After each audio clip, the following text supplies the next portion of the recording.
clap every time. Thank you. So you've been involved in urban exploring for around about 25 years. Well, more about 15. Not 15. I don't want to exaggerate. So you've been involved in urban exploring in the city of Detroit for about 15 years. And during that time, not only have you introduced yourself to the various sites around the city, you've shown a lot of people else around the city.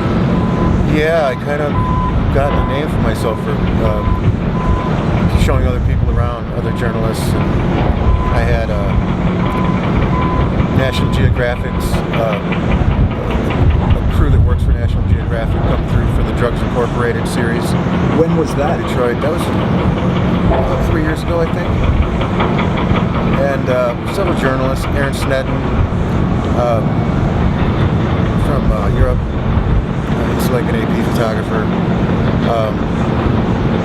And what was the other one?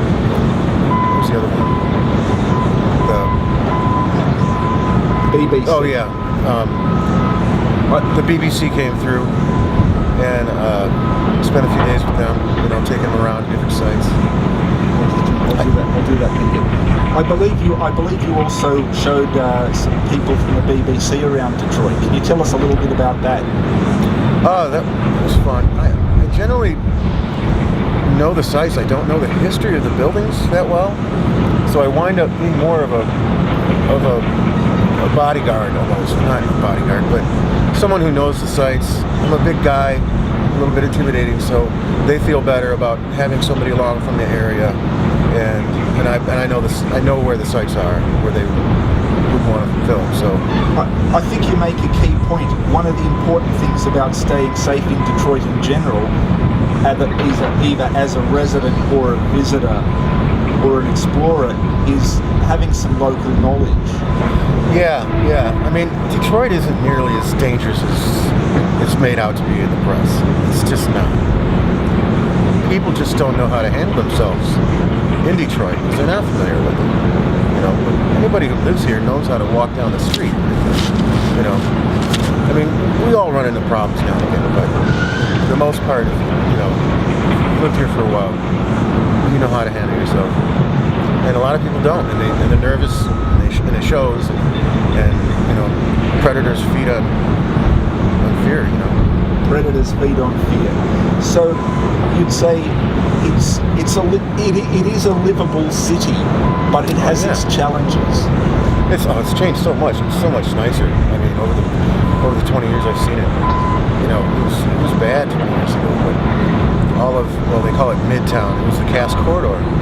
It was notorious for being the ghetto. There were hookers and pimps and all these dive bars, shootings, and that whole area they call it Midtown now.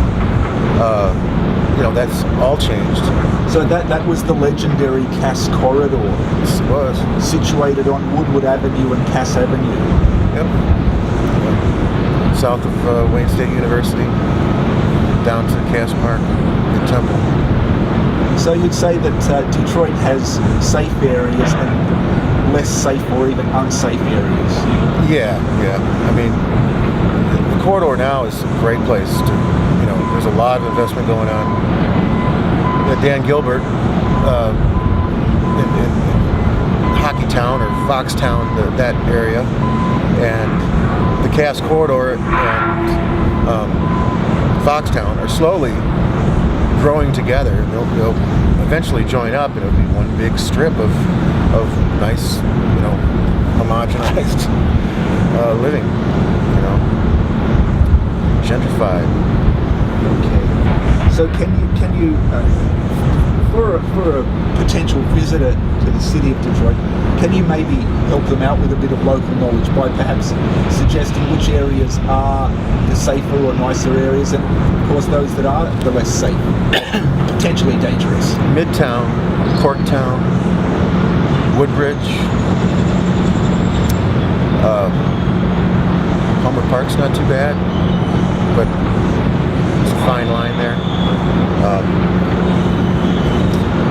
I can't remember the other one. Downtown? Downtown is wonderful. Anything north of there along Woodward, you're fine. All the way up to Grand Boulevard. It's completely changes. It's safe. What would you say about the far side of Grand Boulevard? So what's that? On the far side of Grand, travelling up Woodward. Travelling up Woodward Avenue, you intersect with Grand Boulevard. Once you get beyond that, does the atmosphere change? It does a little bit. It's more old school Detroit, but there's still a lot of businesses, going on. It does get a little bit hairier. It's not so, built up, but there is, there's some nice areas. So broadly, generally, the areas around downtown or close to downtown are safer than once you start venturing further north or west. Yeah, a lot of the violence happens in the neighborhoods. I think that's where a lot of it goes on. Up near 7 Mile, and anywhere there's a lot of small houses, packed together. You get a lot of young kids, and they all want to prove themselves.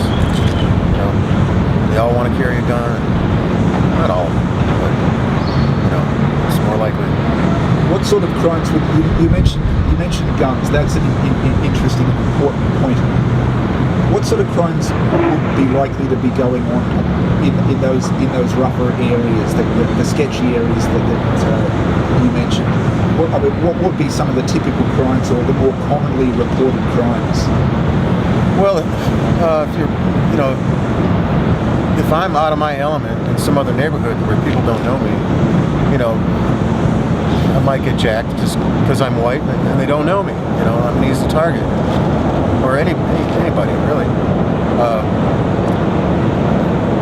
But amongst the neighborhood people, sure, drug dealers ripping off each other and just getting pissed off over whatever problems they have. So some of the likely crimes might be carjackings, robberies. Yeah, there's carjackings, robberies. Yeah, it's all kinds. Rape, murders.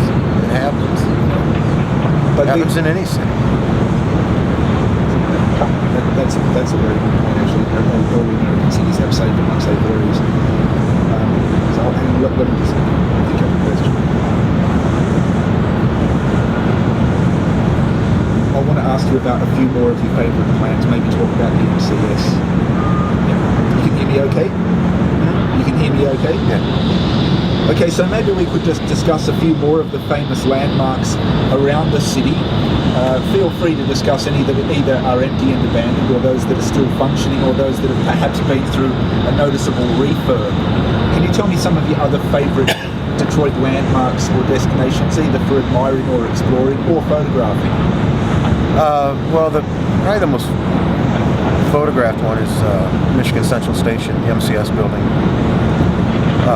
down off Michigan Avenue. I'm not sure how tall it is, probably 25 stories tall.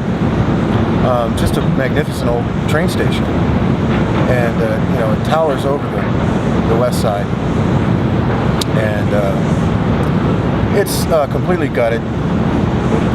And it's a mess inside. They keep talking about fixing it up. Say that again. They keep talking about fixing it up, but nothing ever really gets done. They'll put a few windows in it and then it'll stop. It hasn't really gone anywhere. But it used to be a great place to explore inside. I believe it's a bit harder to explore. They fenced it in. You used to be able to just walk right in, and you could walk to the top, and you had a beautiful view of the city. But I think they got it fenced in, so it's not so easy. And they have police patrolling it. There are security guards. So at one stage it would have been a popular spot for anyone to gain easy access and do a bit of exploring. Now it would be more challenging. It would be more challenging, yeah. Not impossible. How would you describe the look of the building? For someone that's not familiar with it or hasn't seen it, how would you describe the Michigan Central Station? I would say early 1900s style architecture. I'm not sure who built it. I believe the same person that did Grand Central Station, though. So in that old school style of, large stone and brick. Magnificent building. And do you have any favourite landmarks in the business district of the downtown area? Oh, I like the Riverwalk. It's always nice to take a ride on your bike down at the Riverwalk. Now there's all kinds of people down there. It didn't used to be like that. The river used to be just a place where boats pull up. There was nothing there. Now we have this entire big long promenade all along the river with fountains for kids to play in and merry-go-round, bike rental place. And go down there and fish off the pier. So they've beautified that area. What was it like before that? Was it a rundown area? Before it was just there was nothing there. It was just I don't even remember if there was a cement walkway. Just nobody went there. It's next to Hart Plaza, but I don't remember. I could be wrong on that. What about the Ambassador Bridge? Obviously, Detroit is very close to Canada. The two, of course, being separated by the Detroit River. I believe there's the Detroit Windsor Tunnel and also the Ambassador Bridge, which leads from Detroit across to Canada. Have you ever experienced anything of the Ambassador Bridge? Well, I've been over a couple times. I've been through the tunnel, been over the Blue Water Bridge. Nothing very exciting.